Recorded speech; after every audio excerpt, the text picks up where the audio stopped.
The witness who sounds the most certain on the stand, no hesitation, no "I think," just flat out sure, is statistically one of the people most likely to have the whole thing wrong. And it's not because they're lying. It's because their brain did something to them without asking permission. You've felt a smaller version of this.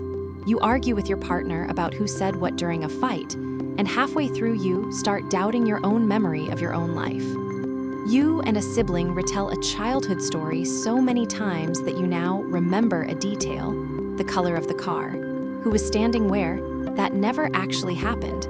It just got added somewhere along the way. Someone describes an event you were both at with total confidence, and suddenly their version overwrites yours, even though you were standing right there too. This is the misinformation effect, memory's suggestibility to outside input. First proven in the lab by psychologist Elizabeth Loftus, starting in 1974. And it's the reason eyewitness testimony is far less reliable than a courtroom makes it look. In 1974, Loftus and her colleague John Palmer showed people the exact same film of a car crash, then asked one simple question, changing only a single word. Some were asked how fast the cars were going when they hit each other. Others were asked how fast they were going when they smashed into each other. Same footage, same accident, same participants pulled from the same pool.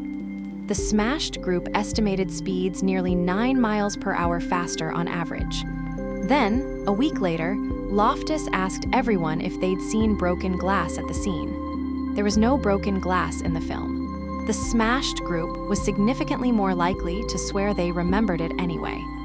One word had planted a detail that never existed, and their brains built a fake memory to support it. Have you ever had someone describe an argument or an accident using more dramatic language than what actually happened, and found yourself remembering it that way too? Here's the same effect from the social side, not a lab, but a real case. In 1984, Jennifer Thompson was assaulted and shortly after picked Ronald Cotton out of a police photo lineup and later a physical lineup as her attacker.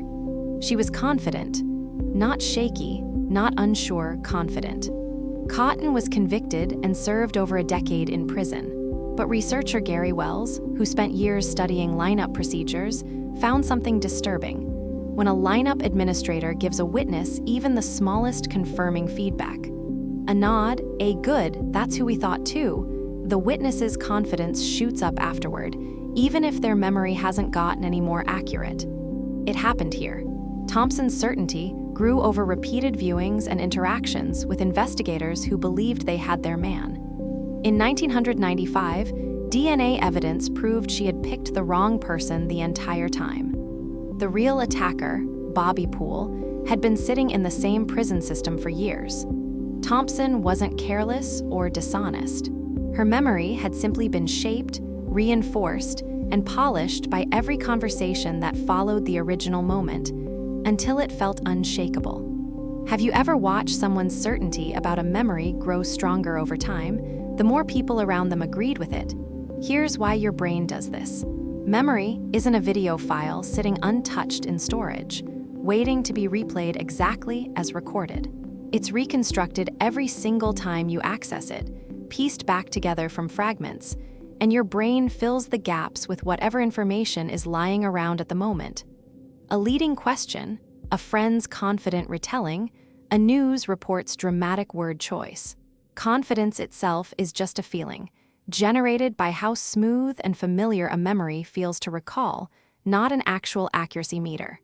For most of human history, this wasn't a huge liability. Filling gaps quickly with plausible information and trusting group consensus helped you make fast decisions and stay socially bonded. A slightly off memory of where the berries were rarely got anyone killed, and it kept the group's shared story intact.